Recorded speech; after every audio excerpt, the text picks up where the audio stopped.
আজকে ক্লাসে আমরা সরল মুনাফার ক্ষেত্রে একটি অঙ্কের প্র্যাকটিস করব। আপনারা যদি অঙ্কটা বোঝেন তাহলে এখান থেকে কি নির্ণয় করতে পারবেন দেখেন। আপনাকে কি বলতে পারে প্রশ্নে? প্রশ্নে কখনো সরাসরি বলতে পারে সরল মুনাফা কত? প্রশ্নে বলতে পারে সরল মুনাফা বা সিম্পল ইন্টারেস্ট বের করো। ওকে? আবার পরে প্রথমে প্রশ্নে বলতে পারে যে মূলধন কত? মূলধন বের করতে বলতে পারে। তাহলে মূলধনটা বের করবেন কিভাবে? আগে দেখেন। অঙ্ক করার আগে সূত্রগুলো কিভাবে প্রয়োগ করবেন। দেখেন এই সূত্রটাই যদি আমি মূলধন বের করি তাহলে P R N equal to I. এখন মূলধন এখানে কি পি, তাহলে P equal to I by R N. এটা হচ্ছে মূলধন বের করার সূত্র। এখান থেকে আপনার যদি বলে মূলধন বা আসল বের করো তখন বের করবেন। এখন আপনাকে যদি বলে ইন্টারেস্ট, এখানে যদি বলে যে ইন্টারেস্টের যে রেট আছে এই রেটটা কত, মানে সুদের যে হার, এই হারটা কিভাবে বের করবেন। ঠিক একইভাবে এইখানে খেয়াল করেন, এইখানে আপনি কি করবেন, আরটা রেখে দেন। আর যদি রেখে দেন এখানে কি আছে আই, এখানে কি ছিল আর রেখে দিয়েছেন, আছে কি P M divided P M.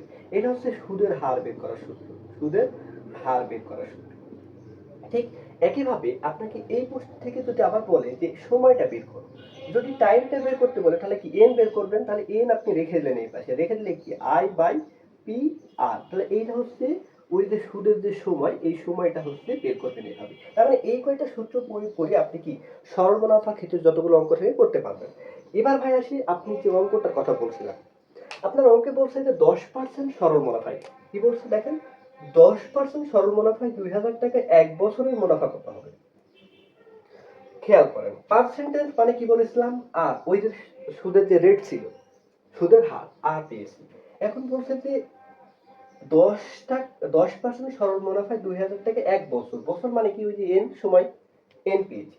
এখন মুনাফা, মুনাফা বলতে গেলে কি, যে আমি বলছিলাম ইন্টারেস্ট মানে আয়। তার মানে এইটা যেটা আছে সেটা বলছে যে 10% সরল মুনাফায় 2000 টাকার উপরে, 2000 টাকার উপরে সুদ কত হবে। তার মানে এই যে টাকা, এটা কি আপনার আসল ছিল, তার মানে এটা হচ্ছে পি। এখন যদি এটা সূত্রে প্রয়োগ করেন, আপনাকে বের করতে বলছে কি আই ইকুয়াল টু কত। তাহলে আই ইকুয়াল টু কত বলতে কি I equal to P R N.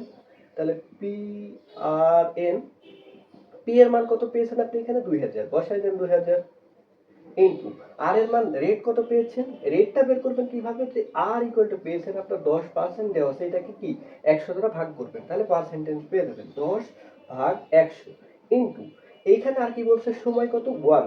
তাহলে দেখেন এই শূন্য এই শূন্য এই শূন্য এই শূন্য কেটে যায়। এখন বিশেষ শব্দ যদি 10 গুণ করেন তাহলে কি হবে 200 টাকা। 200 টাকা, 200 টাকা হচ্ছে কি এইখানকার সিম্পল ইন্টারেস্ট। এখন যদি কখনো রেট বের করতে বলে, মূলধন বের করতে বলে, রেট বের করতে বলে, অথবা সময় বের করতে বলতে পারে, এই অঙ্কটা যতগুলো সূত্রই বলুক না কেন, আপনি এই সূত্র কয়টা মনে রাখতে পারলে, মানে মেন সূত্র হচ্ছে এইটা, এইটা যদি মনে রাখতে পারেন তাহলে আপনি কি সরল মুনাফার ক্ষেত্রে যে কোনো অঙ্কের সমাধান করতে পারবেন।